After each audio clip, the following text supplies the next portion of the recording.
Christine. Before we dive into any of the stories this evening, let's have a look at what's happening in the headlines tonight. In the headlines tonight, the Resident District Commissioner of Pakwach District hands over office without the incoming Resident District Commissioner.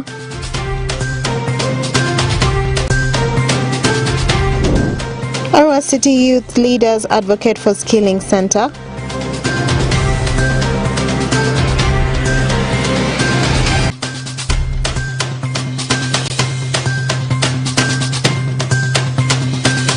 And mothers in Ajamani district asked to embrace breastfeeding. This and more in the NILE News Bulletin.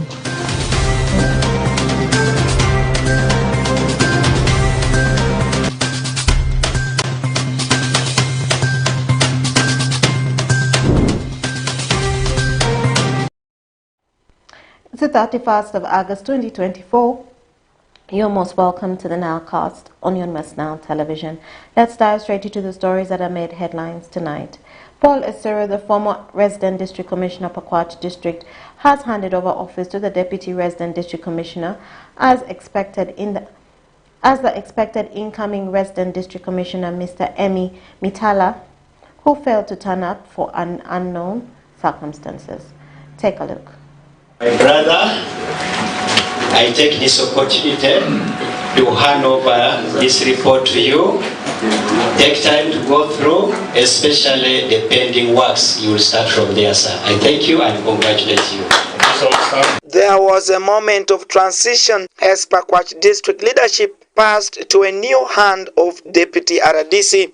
The leadership was expecting the incoming RDC, Mr. Emi Mitala, who failed to turn up under unknown circumstances. There is concern that this might be a change that did not go well with him. During the handover this morning at Pakwach District Boardroom, the outgoing Pakwach RDC Paul Esero assured the people of Pakwach District that he has received formal information from President's office that the handover should take immediate effect, as he cannot handle two offices. Amidst all what is happening, we must have a handover on a day like today, which is 30th Friday. And I've been in Soroti. I was happy I met Cow the other day when he came to check on the pupils who are doing national championship for primary ball games. Mr. Moses Arake Dalili, Chief Administrative Officer Pakwach District, in his remark noted that the issue should be addressed by the appointing authority for action. To make a few comments during the taking over and handing over of office of the Resident Commissioner of Pakwach District. This is a function that is provided for the Uganda Public Service Orders, Section FB. As the public servants who are appointed by central government, we hand over office whenever the end to of Tribal Ashile, the Deputy RDC Pakwach District, who received the office from the outgone RDC, confirmed that he will act until the new RDC arrives. Senior, I will pick where you have left from and I will continue. You've been having a team of zealous individuals who are guiding you, who are helping you, but they are still around. I'm so optimistic that they will also do the same to me as I handle the office. Colleagues, I'm so certain that this is a blessing in disguise, which is likely going to happen. And I'm quite sure Pakwach is a land of hope. However, Honorable Mito Robert Steen, Chairperson LC5 Pakwach District, wonders why the new RDC did not show up for the handover. In the event, maybe Mitala Emi is not interested in Pakwach. We would advocate that Ashile Tribe, who is the Deputy RDC Pakwach, who was also be appointed as the Deputy RDC Pakwach, where that Secretariat of RDCs has instructed that being the most senior, Esero Paul hands over to him.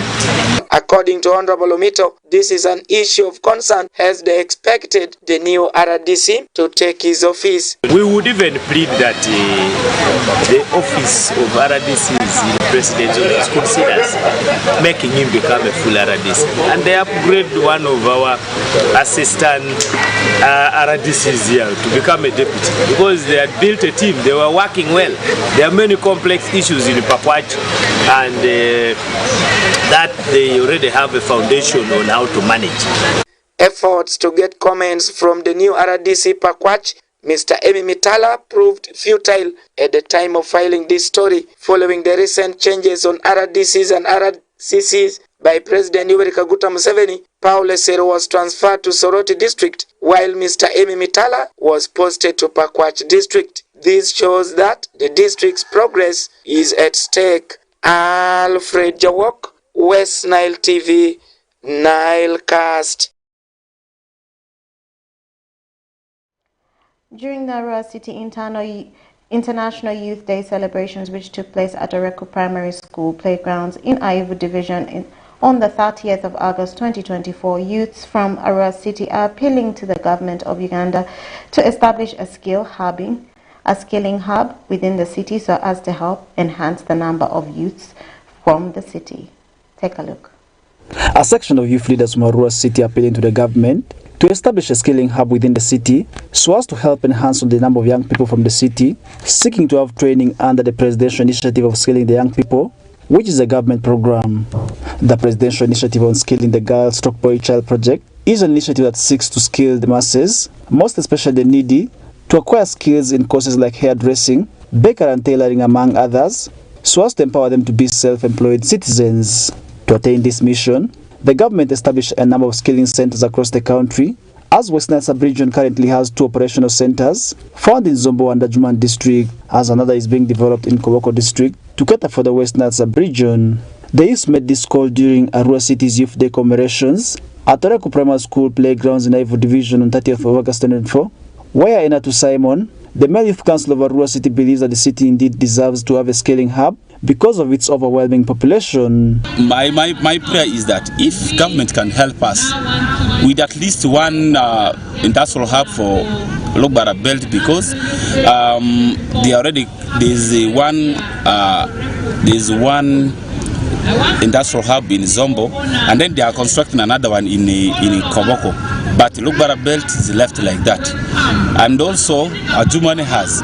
So if they could bring it here in Arua City in particular, we will really be grateful, because that one will serve our young people and they will promote. Because the young people who went to attend the skill in the other side, the one who came, are really doing wonders. The skills that they got there is really superb. Levi Dema, who represented Honorable Forte Emmanuel, the Member of Parliament for Aivu East Division, says that Arua City deserves to have a skilling hub because of its cosmopolitan nature. We are requesting our government to establish a new skilling center for Arua City. Arua City is the most population regional cities. That's why you see Aluruzi are here in a big population, Kakwas are here in a big population, all tribes in West Nile are here, even Acholi Sub-Region, they are here, all tribes are here. And the youth, if these youths are not empowered in terms of skilling, there will be another threat tomorrow. Faida Comfort, the Female Youth Council of Aivu Division, says that as the representatives of the young people, they will continue pushing for Arua City to have a skilling hub. As we leaders, we shall continue to advocate on behalf of our youth, because Arua is large, and when you take the population, even the area coverage, Arua is very large. So that youth center, which is there in Koboko, is supposed to be here in Arua City. So we shall continue to advocate for that center. If you are told that one remains there, they have to also bring they have to also bring another center here in Arua city so that our youth should benefit and the numbers of beneficiaries should increase. Similarly, Doreen Onyiru, the female youth council of Arua City, is hoping to now present the demand before the Speaker of Parliament, Right Honorable Anita Mong, in their forthcoming meeting with youth leaders of this country. Next week we are going to meet the Speaker of Parliament, that is Honorable Anita Mong, with the councillors of Arua City. We are also going to present this as Northern Youth Councillors. The Speaker has given us that invitation and honor to meet with her. So we are going to present this to the Speaker, and it's going to feature in the floor of Parliament. And our parliamentaries, I'm urging them, they should really take this onto account, that our young people have to benefit from this presidential hub brought next to them. As a country, we have to agree that government cannot employ us all. But how can we overcome the burden of unemployment? It's about mindset change. We have potentials to come out of poverty. It's just how we set our mind. Youths in Arua City joined the rest of the world in commemorating the Youth Day celebrations on the 30th of August 2024 under the theme Skills Development for Enhancement of Youth Opportunities, where the demand for a skilling center in Arua City and the anti-drug abuse messages dominated the speeches of the day. Farish Majid, West Nile TV, Nalcast.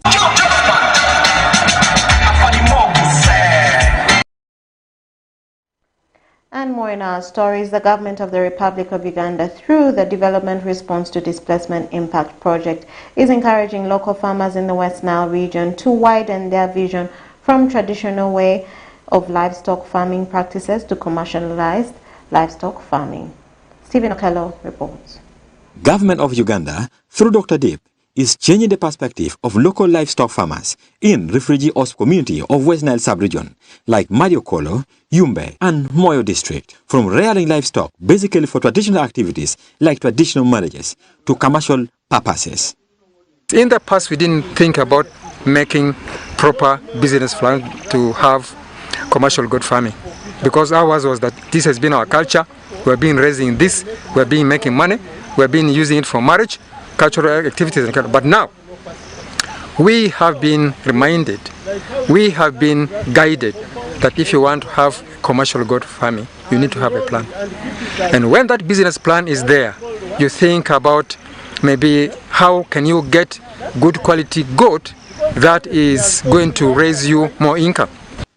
In partnership with Sanga Meat Company, government through Dr. Deep brought local farmers who were benefiting from the project and the district veterinary officers from the district of Mariokolo, Moyo and Yumbe district to Lugore Prison Farm in Gulu district to benchmark the good practices of commercial livestock farming within the region. Under Dr. Deep, with support from the government of Uganda through the Office of Prime Minister, we have trained over 670 farmers within the region of West Nile, and in particular the district of Moyo, Mariokolo and Yumbe. And most of these farmers have been equipped with knowledge in terms of animal management, and majorly looking at disease control, looking at feeding, and all these different aspects that are very important in terms of managing livestock. While at Lugore Prison Farm, these beneficiaries were taken through good practices of animal feeds and feeding strategy in livestock farming, animal breeding and health management by Cadet Principal Officer Mr. Mujambere Yona, who is the Deputy in charge of livestock farming practices at Lugore Prison Farm in Gulu district. Dipping our animals regularly against sticks. And we have got our facility, the deep tank, it is in front of us. And we are going to explain to you how we dip our animals. And from here, those who don't have a tourist, you can afford to buy a pump. These back pumps. A tourist spray, I think doctor, once in 2 weeks. That is minimum. But if you can afford, once in a week.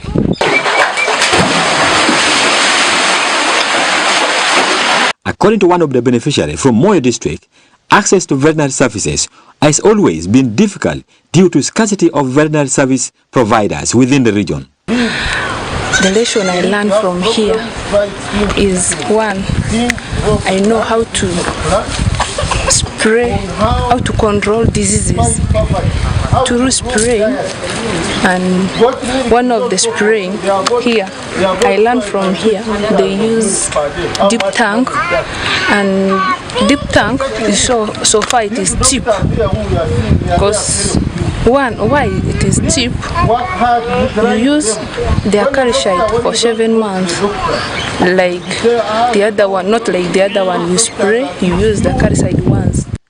Dr. Njima Charles, the district veterinary officers of Mariokolo district in West Nile sub-region, appreciated Sanga Meat Company and Dr. Deep for enlisting these farmers on the value chain production of livestock farming, because most of the local livestock farmers in West Nile sub-region practiced traditional way of animal husbandries.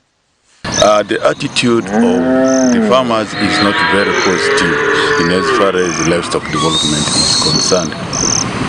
You find that issues like what we have seen here, the issue of housing has been emphasized.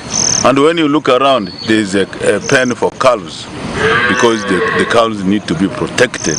But down there in our district, you find that these cows get mixed up with the adults. There is no specific treatment or health care for these cows, and that is why the mortality rate is very, very high. The benchmarking tour at Lugore Prison Farm in Gulu district coupled with several training sessions, which was conducted by Sanga Meat Company in partnership with Dr. Deep, to change the mindset of these local livestock farmers to start venturing in commercialized livestock farming practices, including health management, feeding strategy, and marketing of livestock products. Stephen Okello for West Nile Television, Nilecast. And more in our stories. During the celebration to mark World Breastfeeding Month 2024, celebrated in Ajumani district, which took place on the 29th of August 2024, mothers have been urged to embrace breastfeeding of their children up to 2 years in order to make their babies healthy, as recommended by the World Health Organization. Onzima Alan reports. During the celebration to mark World Breastfeeding Month 2024, celebrated at Pagrinya Refugee Settlement in Ajumani district, which took place on 29th August 2024, mothers have been urged to embrace breastfeeding of their children up to 2 years in order to make their babies healthy, as recommended by World Health Organization. Speaking to journalists on 29th August 2024, Namusu Busara, the Nutrition Officer, Action Against Hunger Ajumani Field Office, called upon the mothers to breastfeed their babies and said it is the only way their babies can get proper food nutrients despite all the hardships. To these mothers, the young mothers and the breastfeeding experts, my message to them is breast milk is the only complete food for the young children. In all situations, we remain to breastfeed. However much we are facing challenges. Challenges are there, but we shall get the solutions.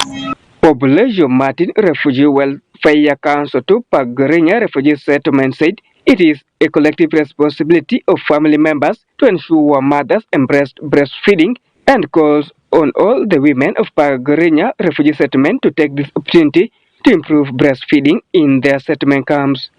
Possibility that a mother alone cannot do a lot as far as breastfeeding is concerned. So it is really very important that today we have that day. I'm actually very happy and I'm impressed.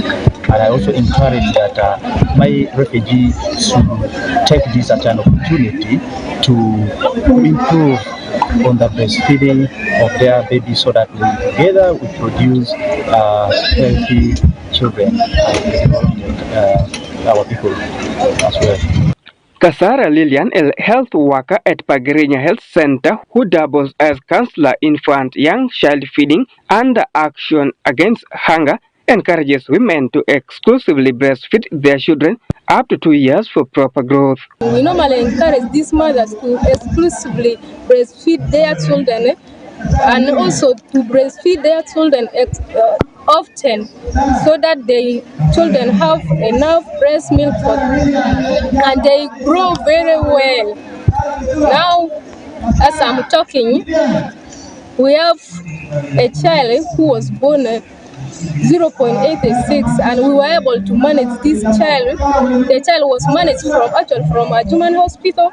Martin Buemage, nutrition team leader, medical team, Ajumani explains that they chose Pagorenya Refugee Settlement because it is a right place for them since it has a big number of breastfeeding mothers and the challenges they go through. Being a focal point for us to really influence the good behavior among the children, and then also among the mothers. The mothers are able to take care of their children using approach where we use care groups, and we've had breastfeeding champions within Pagorenya. These mothers have really done a tremendous job. They've been able to communicate, educate, and influence the best breastfeeding practices among all the children in the breastfeeding age who are below 2 years. Humanity still suffers with cultural barriers where mothers are not able to take care of their children very well. Ajumani district still suffers in cultural barriers where so many young children are not being offered breast milk, and over 270 breastfeeding mothers have already benefited from Action Against Hunger and the Medical Team International Uganda initiative to ensure that all children get breast milk. Peace Ushoki, Njuma Allan, West Nile Television, Nilecast. The Senior Superintendent of Police for the West Nile Region Public Relations Officer handed over office on Friday the 30th of August 2024 to Sergeant George John Bosco, who is the new Regional Police Commander, West Nile Region at Arua Central Police Station, Arua City. Take a look. The former Public Relations Officer, Senior Superintendent of Police Angushia Josephine, handed over office Friday 30th of August 2024 to Serunjogi John Bosco, who is the Regional Police Commander, West Nile Region at Arua Central Police in Arua City. In her speech with journalists, she said she was handing over because she was selected to go for further studies, that is Senior Command Course / Masters in Peace and Conflict Study at Police Senior Command Staff College, and the official date for reporting is today 30th of August 2024 to start the 1-year study. Today is the day I'm actually handing over the office of Public Relations West Nile Police to the Regional Police Commander, West Nile Region, as the procedure mandates, simply because I've been selected to go for Senior Command Course / Masters in Peace and Conflict Studies, that is at Police Senior Command Staff College, and the names were nominated earlier on, but we have been waiting for the official date of reporting to the college. So I would like to inform you that the official date is Friday 30th August 2024. However, she thanked her seniors and fellow commanders and journalists that they had throughout the time when she was working with them. However, before I move away, I would like to first of all thank my seniors, the commanders and my colleagues for the team spirit, the cooperation that we have had throughout my time when I've been working as Public Relations Officer, West Nile Region. Then I also thank the media fraternity generally for the team spirit.